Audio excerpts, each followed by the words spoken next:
j'ai fracassé la porte de son appartement avec un pied de biche volé dans un chantier, le cœur battant comme un tambour de guerre, et je l'ai traîné dehors par les cheveux, nu comme un verre, sous les regards incrédules des voisins de Belleville.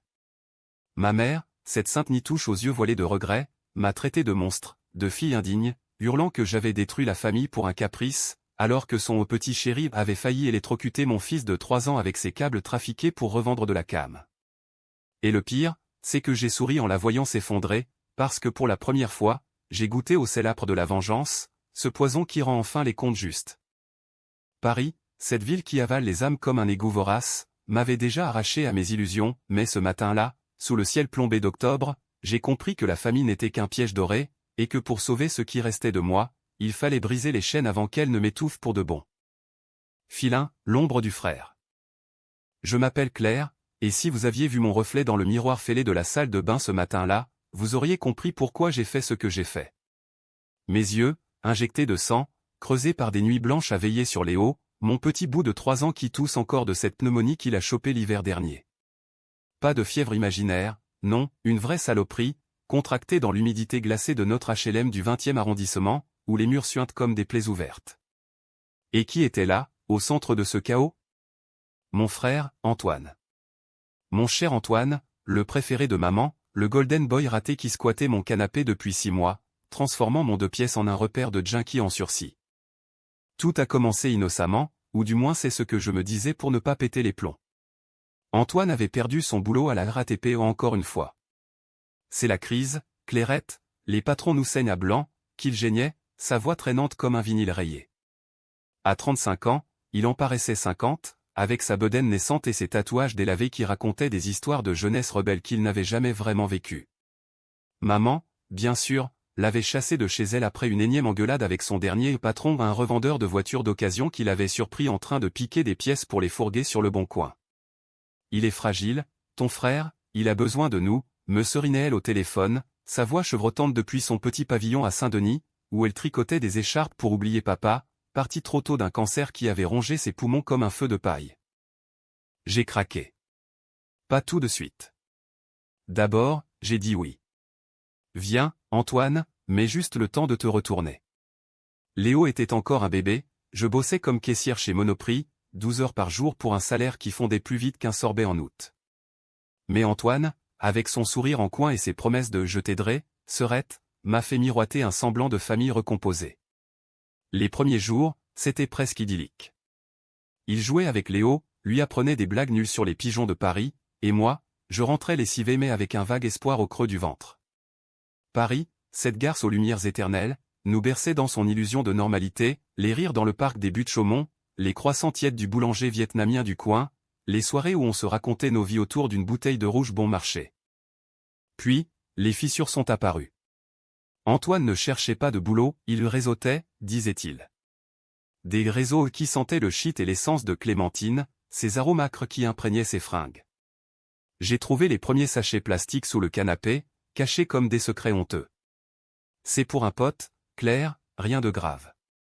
Ça paie les factures. Les factures? Les miennes, oui. Il avait emprunté ma carte bancaire pour une urgence, vidant le compte pour une connerie de Paris sur un match de foot. J'ai pleuré cette nuit-là, seul dans la cuisine minuscule, en écoutant Léo gazouiller dans son sommeil. Mais j'ai ravalé mes larmes, parce que c'est ce qu'on fait dans les familles françaises, on serre les dents, on boit un café serré, et on continue.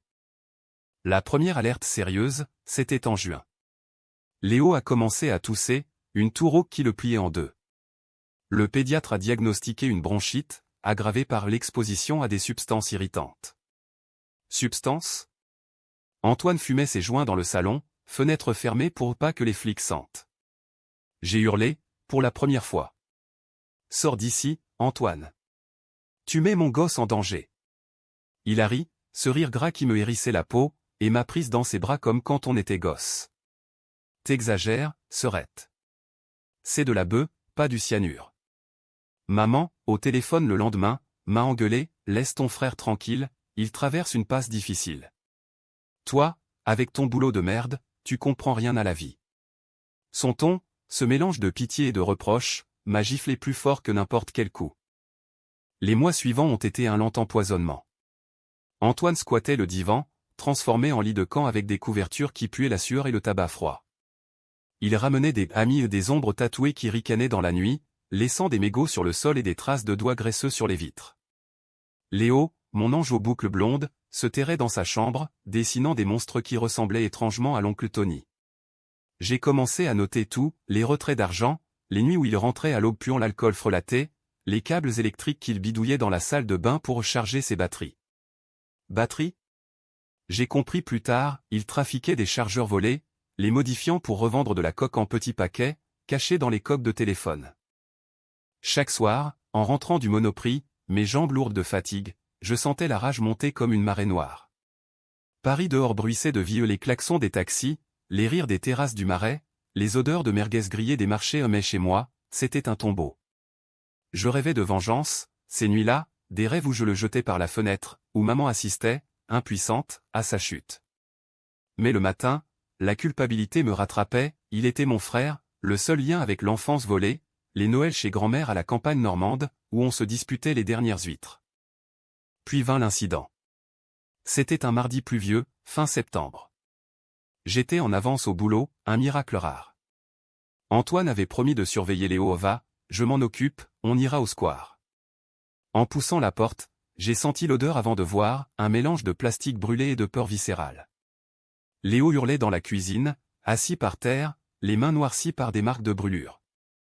Le sol était jonché de fils électriques dénudés, branchés à une multiprise défectueuse que Antoine avait réparée avec du scotch et des prières. Il a touché, maman. Ça a pété, a-t-il sangloté en se jetant dans mes bras. Antoine, avachi sur le canapé, une bière à la main, a marmonné, c'est rien, gamin, un court-circuit. Je répare ça tout de suite. Rien. Mon fils aurait pu mourir, électrocuté pour un trafic minable. J'ai emmené Léo aux urgences de l'hôpital Tenon, où les médecins ont bandé ses petites mains et m'ont lancé un regard qui en disait long. Vous vivez avec qui, madame? J'ai menti, bien sûr. Un voisin imprudent. Mais en rentrant, la nuit tombée sur les rues luisantes de pluie, j'ai su que c'était fini. La vengeance n'était plus un rêve, c'était une nécessité, un scalpel pour exciser le cancer familial. Les jours suivants ont été un balai macabre de silence tendu et de regards fuyants. Antoine faisait comme si de rien n'était, traînant ses savates usées dans l'appartement, allumant la télé sur des rediffusions de Plus belle la vie pour noyer le malaise. Moi, je bouclais Léo dans sa chambre avec des coloriages et des épisodes de Tchoupi sur la tablette, prétextant des heures sup au boulot pour éviter les confrontations.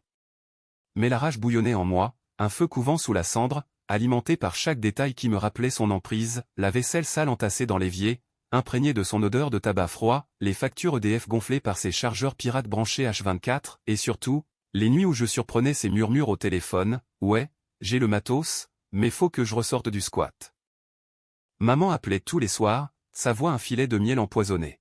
« Comment va ton frère? Il mange bien? Tu le pousses pas trop, hein, Claire? Il est sensible, tu sais, depuis que papa. Papa. » Le fantôme omniprésent, cet ouvrier Renault mort en 2012, emporté par des années à inhaler des vapeurs toxiques dans les usines de Billancourt. Maman l'idolâtrait, et par ricochet, idolâtrait Antoine, le petit garçon qui lui ressemblait tant, même menton fuyant, même regard fuyant les responsabilités. Moi? J'étais la grande, la solide, celle qui avait repris le flambeau après le lycée, enchaînant les petits jobs pour payer les études que je n'ai jamais faites. T'es faite pour ça, ma fille, me disait-elle. Et moi, comme une idiote, j'y croyais. Un soir, après une journée où un client m'avait traité de salope immigrée parce que j'avais refusé de lui faire une réduction sur ses paquets de chips, oh oui, même à Monoprix, le racisme suinte comme la mayo sur un burger, j'ai craqué. Antoine était vautré devant un match de l'OM, une canette de 1664 à la main, Léo endormi à côté de moi sur le lit. Antoine, on doit parler. Ma voix était calme, trop calme, comme avant un orage. Il a levé les yeux, agacé. Quoi encore? T'as tes ragnagnas ou quoi? J'ai ignoré la pique, listant les faits comme un procureur, les dettes, les joints, l'incident avec Léo. Tu pars. Demain. Il a ri, d'abord. Un rire qui a résonné dans la pièce exiguë comme un glas. T'es sérieuse? C'est chez toi, mais c'est ma sœur qui parle. Maman, c'est ça? Maman. Le bouclier infaillible. J'ai sorti mon téléphone, composé son numéro en main libre. Maman, Antoine refuse de partir. Il a failli tuer Léo. Sa réponse a fusé, aiguë comme une lame. Claire, tu délires. Ton frère est en galère, pas un criminel. Laisse-le tranquille, ou c'est toi qui me brises le cœur. Antoine a souri, victorieux, et m'a tapoté l'épaule. Tu vois? Famille, c'est sacré. Sacré? Cette nuit-là, seul dans le noir, Léo ronflant doucement contre moi, j'ai fouillé ses affaires. Dans son sac à dos râpé, un trésor de misère, des sachets de poudre blanche, des faux papiers d'identité, un carnet de dettes griffonné à la main 500 € à un Dédé, 200 à un Khalid. Et une photo, jaunie, nous trois, gamins, sur la plage de Deauville, papa nous portant sur ses épaules, maman riant aux éclats. J'ai pleuré, alors, des larmes amères qui goûtaient le sel de la trahison. Pourquoi lui, toujours lui? Pourquoi son échec à lui valait-il plus que ma survie à moi? Le lendemain, j'ai pris une journée de congé à un luxe rare, justifié par maladie infantile. Antoine était sorti le réseauté, laissant l'appart dans un bordel infernal. J'ai tout emballé, ses fringantas dans un sac poubelle, ses chargeurs confisqués, ses réseaux de contacts effacés de mon téléphone où il avait tout piraté. Puis, j'ai appelé un serrurier du quartier, un vieux Algérien nommé Rachid qui connaissait mes galères. Madame Claire, c'est pour la sécurité, hein. Il a hoché la tête en changeant la serrure, ses outils cliquetant comme un verdict.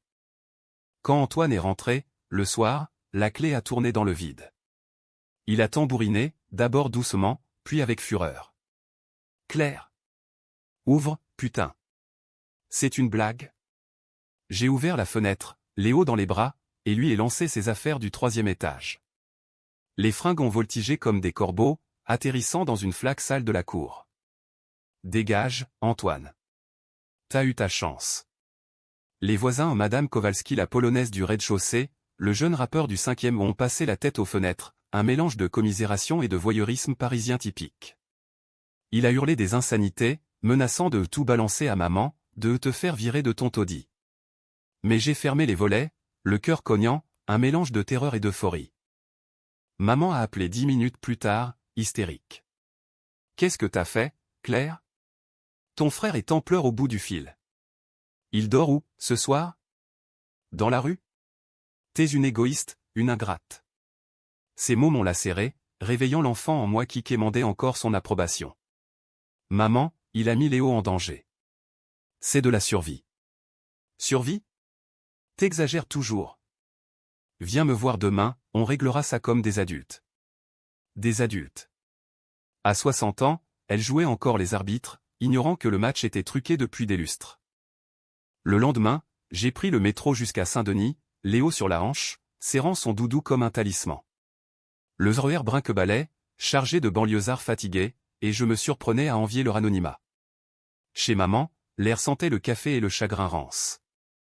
Elle m'a accueilli avec un câlin froid, puis a sorti l'artillerie, Antoine est détruit. Il dit que tu l'as jeté comme un chien. J'ai raconté l'incident, les brûlures, les trafics. Elle a balayé d'un geste. Des bêtises de gamin. Ton père faisait pire, et on l'aimait quand même. Ton père. Le saint, l'absent, dont les fautes étaient pardonnées d'office. La dispute a éclaté comme un orage d'été. Maman, arrête de le couver. Il me pompe mon sang, mon fric, ma vie. Elle s'est levée, rouge de colère, pointant un doigt tremblant. Et toi? Qui t'a élevé seul après papa? Moi. Et voilà comment tu me remercies, en brisant ton frère. Léo a pleuré, sentant la tension, et j'ai fui, le cœur en lambeaux. Dans le métro du retour, j'ai juré, ce n'était pas fini. La vengeance, ce serpent lové en moi, se redressait, prêt à mordre. Paris, avec ses boulevards haussmanniens et ses ruelles sombres, m'offrait un terrain de jeu idéal pour ça. J'ai commencé à planifier, discrètement, comme une espionne dans son propre film noir. Les semaines qui ont suivi l'expulsion d'Antoine ont été un étrange mélange de soulagement et de vide abyssal. L'appartement, enfin respirable, sentait le propre, j'avais lessivé les murs à la javel, jeté les coussins imprégnés de son odeur, et même repeint la cuisine en un jaune pâle qui évoquait un lever de soleil sur la Seine. Léo, libéré de l'ombre de l'oncle Tony, recommençait à rire ces rires cristallins qui percent le brouillard comme un rayon de lumière. Au Monoprix, mes collègues, ces âmes sœurs des caisses enregistreuses, me félicitaient, t'as l'air plus zen, Claire. T'as largué un mec toxique? J'acquiesçais vaguement, transformant mon frère en ex-amant pour éviter les questions. Paris, dans sa bienveillance cruelle, me rendait un semblant de normalité, les matins où je poussais Léo sur la balançoire du square Maurice Gardette, les pauses café avec une voisine divorcée qui partageait ses propres horreurs familiales. Mais la nuit, le doute me rongeait. Antoine avait disparu des radars, pas de coup de fil, pas de SMS rageur. Juste un appel de maman, une fois par semaine, laconique, il va bien, ne t'inquiète pas. Il est chez un ami. Chez un ami. Je connaissais ces amis, des requins de la petite délinquance, prêts à le saigner pour une dette impayée. Et maman? Elle m'évitait, son silence plus éloquent qu'un sermon. J'imaginais ces soirées solitaires, tricotant furieusement, murmurant des prières à la Vierge pour que son petit revienne. La culpabilité me pinçait, tenace comme une écharde, étais-je vraiment la méchante? La famille, ce mythe français indéfectible, me hantait comme un fantôme de Molière. Puis, les signes sont apparus. Un soir, en rentrant, j'ai trouvé une enveloppe glissée sous la porte, une photocopie d'un PV de la police, pour détention de stupéfiants. Adressé à Antoine, mais avec mon adresse. Un avertissement? Ou pire, une tentative de chantage? Mon sang s'est glacé. J'ai appelé Rachid, le serrurier, qui m'a filé le numéro d'un pote flic à la BAC du 19e. Claire, fais gaffe. Ces types, ils mordent. Le flic, un grand gaillard nommé Julien avec une moustache à la Depardieu, m'a reçu dans un bistrot de Ménilmontant. Votre frère? Un habitué des gardes à vue. Il doit 2000 € à un réseau albanais. S'il vous implique, c'est pour se couvrir. J'ai ri, un rire nerveux qui sonnait faux. Impliquez-moi. Pourquoi? J'étais clean, une mère célibataire lambda dans la masse anonyme de la capitale. Mais Julien a insisté, la famille, c'est leur première cible. Changer de numéro, installer une caméra. Une caméra. L'idée m'a excité, presque. La vengeance prenait forme, non plus brute, mais calculée, comme un échiquier où je déplaçais les pions. J'ai investi mes heures sup dans un kit de surveillance bas de gamme, acheté sur Amazon avec livraison express. Installation faite, je passais les nuits à scruter l'écran de mon portable, attendant son retour comme un chasseur guette sa proie. Maman a craqué la première. Un après-midi de novembre, gris et pluvieux, elle s'est pointée sans prévenir, Léo dans ses bras après l'avoir récupéré à la crèche, un arrangement que j'avais accepté pour maintenir le lien. Regarde ce qu'il m'a envoyé, a-t-elle dit en me tendant son téléphone. Un message d'Antoine, une photo de lui, amaigri, dans un squat crasseux de la Goutte d'Or, légendé aide-moi, maman. Claire m'a tué. Suivaient des paragraphes larmoyants sur la trahison fraternelle, sur comment j'avais volé sa part d'héritage, l'héritage. Papa n'avait laissé que des dettes et un vieux Solex rouillé. Je l'ai arraché à elle, furieuse. Maman, c'est du chantage. Il te manipule, comme toujours. Elle s'est cabrée, ses yeux brillants de larmes. Et toi? Tu l'as jeté dehors comme un vulgaire clodo. Qu'est-ce que je vais dire aux voisins? À la paroisse? La paroisse. Toujours cette façade bourgeoise de Saint-Denis, où les ragots voyagent plus vite que le RER. J'ai contre-attaqué, voix basse pour ne pas effrayer Léo, dis-leur la vérité, ton fils est un parasite qui a failli griller mon gosse vivant. Elle a giflé l'air, manquant mon visage. Monstre. T'es pire que lui. Elle est repartie, emportant Léo pour une promenade, me laissant seul avec ma rage. Ce soir-là, j'ai fouillé les réseaux, Antoine postait sur Facebook, des selfies pathétiques tagués Family First, avec des commentaires de sa bande tiens bon, frangin, on va la faire payer. Payer. Le mot m'a fait sourire, un sourire froid qui n'avait rien de fraternel.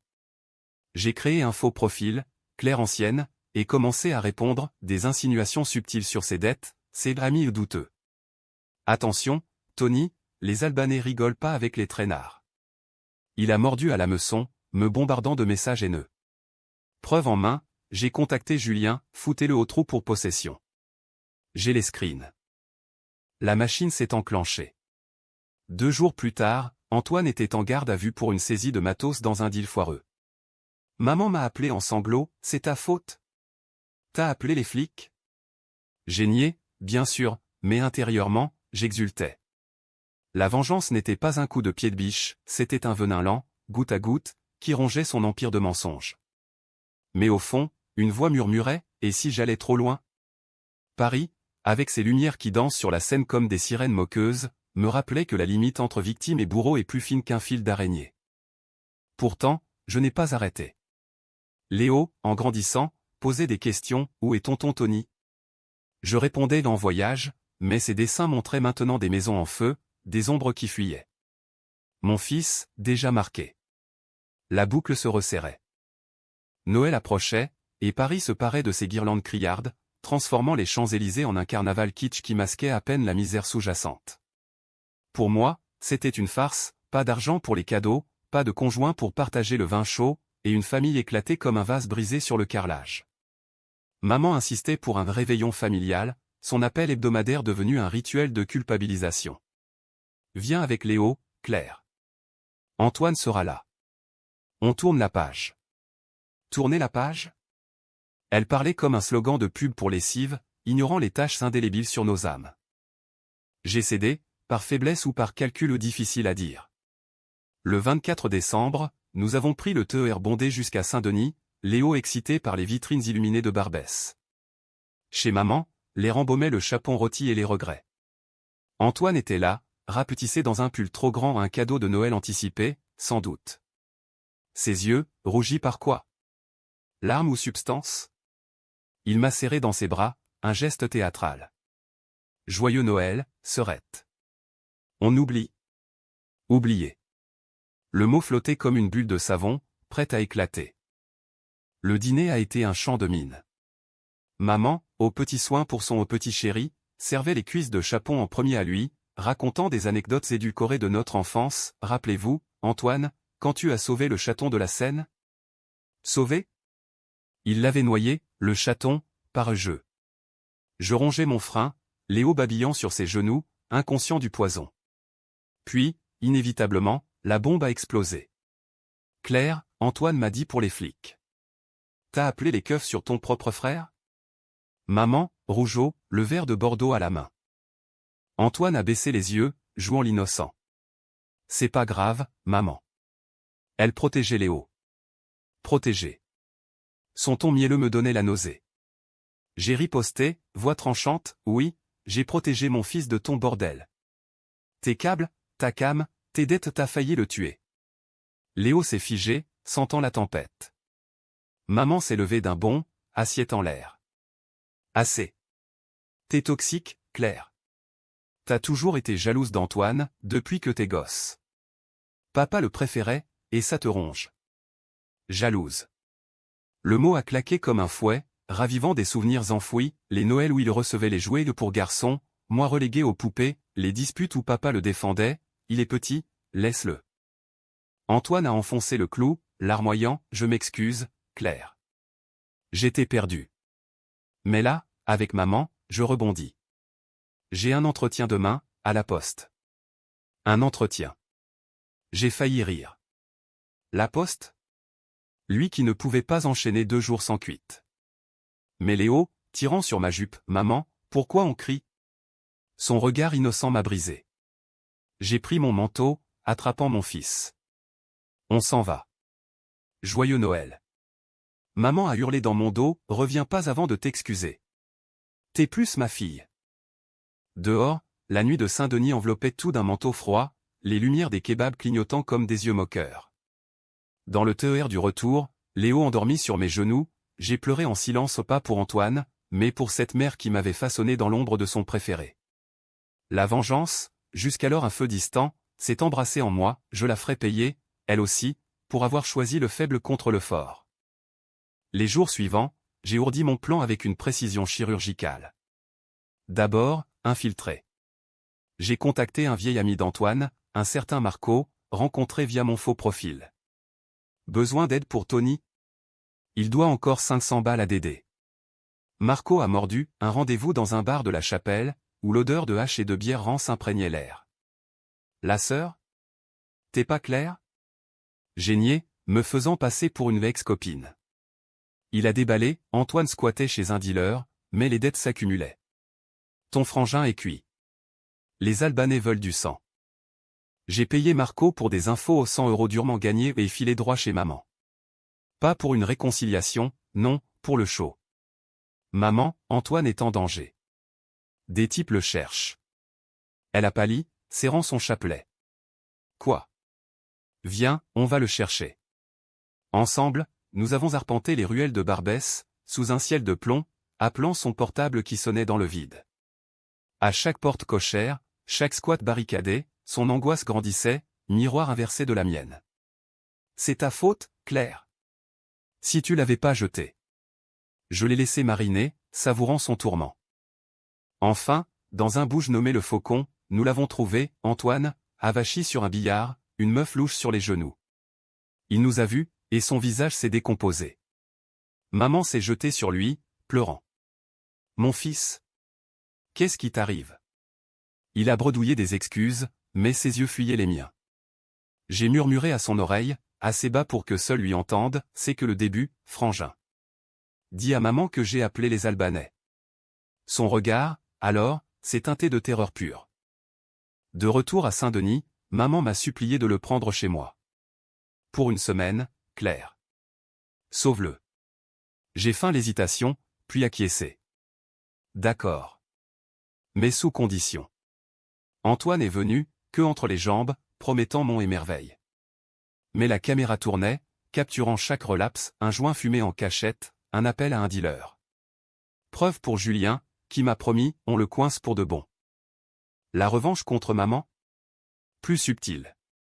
J'ai confié à la paroisse, via une voisine complice, des rumeurs sur Antoine Lildil, le pauvre. Les regards aux messes du dimanche l'ont transpercé. Elle m'a appelé, voix brisée, qu'est-ce que t'as fait?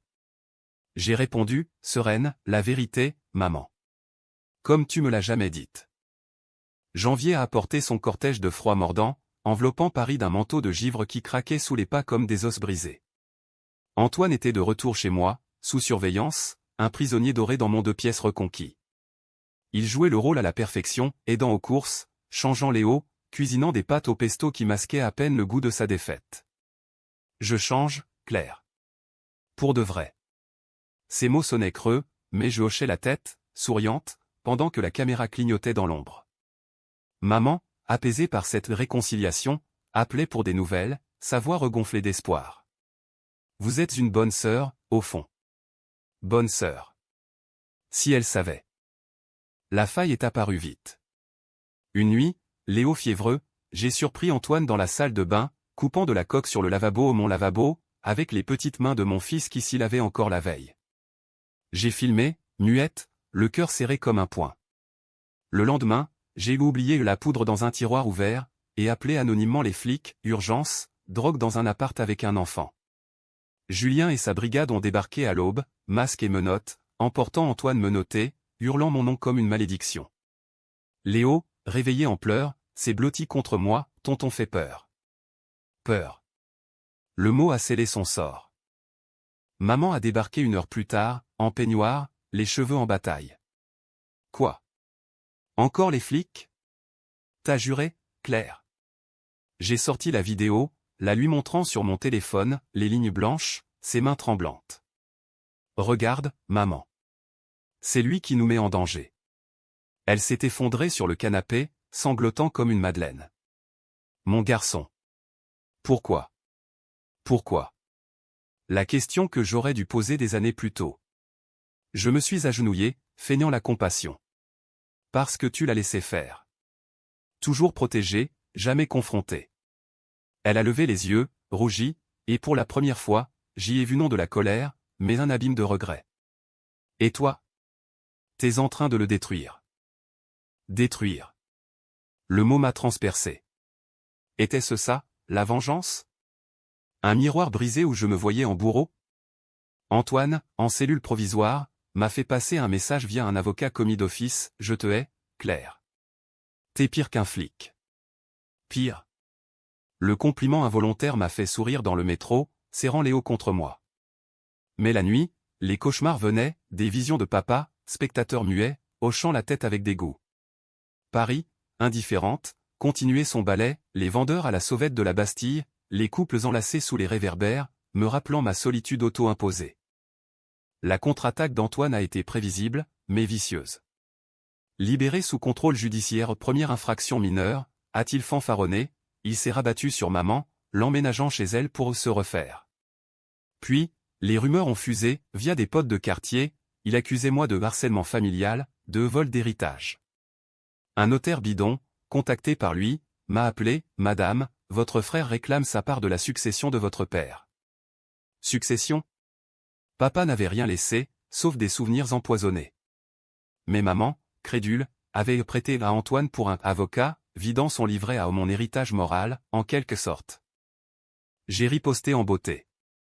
Avec les vidéos, j'ai porté plainte pour mise en danger d'enfants mineurs.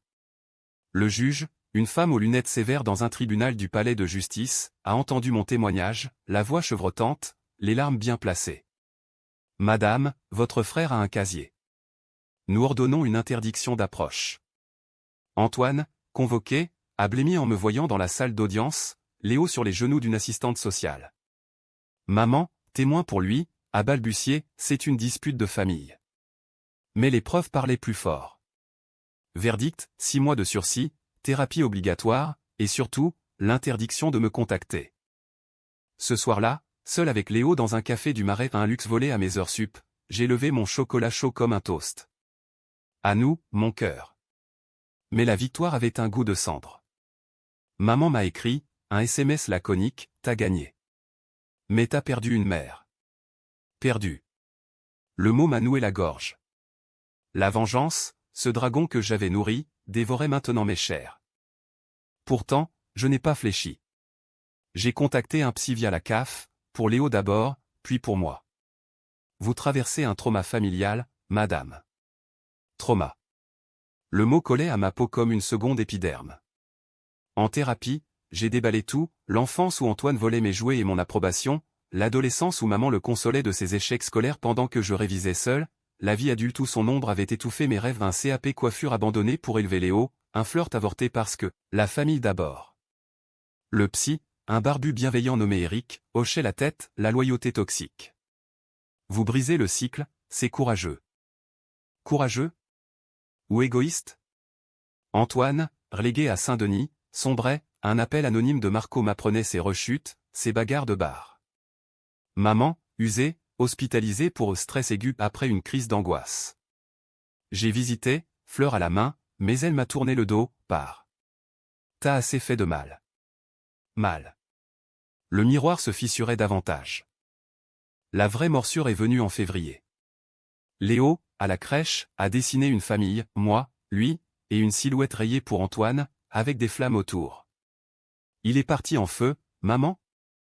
J'ai pleuré, alors, réalisant que ma revanche empoisonnait l'innocent. Il était temps de clore le chapitre non par pardon, mais par survie. Mars a apporté un timide soleil, filtrant à travers les branches nues des platanes le long du canal Saint-Martin, où les Parisiens refaisaient surface après l'hiver comme des plantes assoiffées. Mon appartement, enfin à Havre, bourdonnait d'une routine nouvelle, les matins où je déposais Léo à la crèche avec un baiser sur le front, les pauses déjeuner volées pour un sandwich au jambon dans un parc, les soirées où je lisais des contes ceux où les méchants apprennent, sans pour autant triompher. Antoine était un fantôme, l'interdiction d'approche le tenait à distance, mais ses échos persistaient via maman, dont les appels s'étaient taris en murmures sporadiques. Il va mieux. Thérapie. Mieux. Le mot flottait, insaisissable. Ma propre thérapie avec Eric creusait profond. La vengeance, Claire, c'est un pansement sur une plaie infectée. Ça soulage un temps, mais ça pourrit tout. Il avait raison. Chaque nuit, je revivais l'expulsion, le pied de biche, les cris, le sourire froid que j'arborais face à la détresse de maman. Était-ce justice ou sadisme? Eric me poussait, écrivez-lui. Pas pour pardonner, mais pour libérer. Libérer. J'ai essayé, une lettre manuscrite sur du papier à lettres bon marché, achetée à la papeterie du coin. Antoine, j'ai haï ce que tu représentais, l'échec excusé, le fardeau partagé. Mais je ne te hais plus. Juste, reste loin. Envoyée, elle a plané comme une colombe ou un corbeau, selon l'angle. La réponse est venue par maman, un après-midi pluvieux. Elle s'est pointée, amaigrie, un foulard noué autour du cou comme un garrot. Il l'a lu. Il pleure. Pleure. Pour la première fois, sa voix n'était pas accusatrice, mais lasse. Nous nous sommes assises à la table de la cuisine, un thé fumant entre nous, un rituel d'antan, quand le monde n'était pas encore en ruine. Claire, j'ai été aveugle. Ton père. Il favorisait Antoine parce qu'il se voyait en lui, l'ouvrier paumé. Moi, j'ai perpétué ça, par peur de le perdre. Peur. Le aveu a fissuré ma carapace. Et moi, maman? J'étais quoi? Elle a pris ma main, tremblante. Ma force. Mais je t'ai brisé en te faisant porter tout. Les larmes ont coulé, un torrent longtemps retenu. Léo, rentrant de la crèche, nous a trouvés enlacés, et Harry, câlin. Ce rire a scellé une trêve fragile. Maman a promis, plus de faveur à Antoine, une thérapie pour elle. Pour nous trois. 3. Sans lui. Antoine, informé par elle, a respecté la distance ou peut-être la peur des flics. Un jour, un colis, un dessin de Léo, colorié maladroitement, avec désolé tonton en pâte de mouche. J'ai hésité, puis renvoyé, merci. Mais pas encore. La renaissance a été lente, comme un bourgeon qui perce la terre gelée. Au Monoprix, j'ai postulé pour un poste de chef de rayon où vous avez du cran, Claire, m'a dit le manager, un quinquagénaire auvergnat qui flairait les âmes résilientes. Accepté, avec une augmentation qui payait enfin les factures sans sueur. Léo, en grandissant, posait moins de questions sur tonton, ses dessins montraient maintenant des familles entières, souriantes sous un soleil radieux. Paris, complice, m'offrait ses joies simples, un pique-nique sur les berges de la Seine, un concert gratuit aux Tuileries, où la musique effaçait les cicatrices. Pourtant, la vengeance n'était pas effacée, elle couvait, une braise sous la cendre. Quand j'ai appris, par Marco, qu'Antoine avait rechuté ou une overdose évitée de justesse dans un squat de la Villette, une part de moi a jubilé, fugace. Puis, la pitié a pris le relais, il était son propre bourreau, piégé dans un cycle que j'avais brisé pour moi. Maman, transformée, m'invitait à dîner sans arrière-pensée, partageant des histoires vraies, les faiblesses de papa, ses propres regrets d'avoir sacrifié mes rêves pour l'unité familiale. Un soir de mai, sous un ciel mauve strié de nuages, j'ai marché seul le long du canal, Léo chez une baby-sitter. Les péniches glissaient, paresseuses, et j'ai pensé à nous, 3 âmes cabossées, recousues à la va-vite. La famille n'était pas un piège doré, mais un tissu usé, à repriser soi-même. Antoine? Peut-être un jour, un appel timide, une rencontre sous contrôle. Ou pas. La vraie victoire, c'était ça, choisir, enfin, sans chaîne. Et maman? Elle m'a écrit une carte, pour mon anniversaire, ma fille, ma force. Pardonne-moi. J'ai pardonné, non par sainteté, mais par lassitude du poids. Paris, éternel, continuait son chant, les klaxons joyeux, les rires des badauds, la Seine qui emportait les vieux poisons vers l'océan. Aujourd'hui, je regarde Léo courir dans le square, libre, et je sais, j'ai expulsé non seulement un frère profiteur, mais un fantôme entier. Et si maman crie encore parfois dans mes rêves, c'est pour me rappeler que la paix se gagne, goutte à goutte, comme une vengeance bien menée.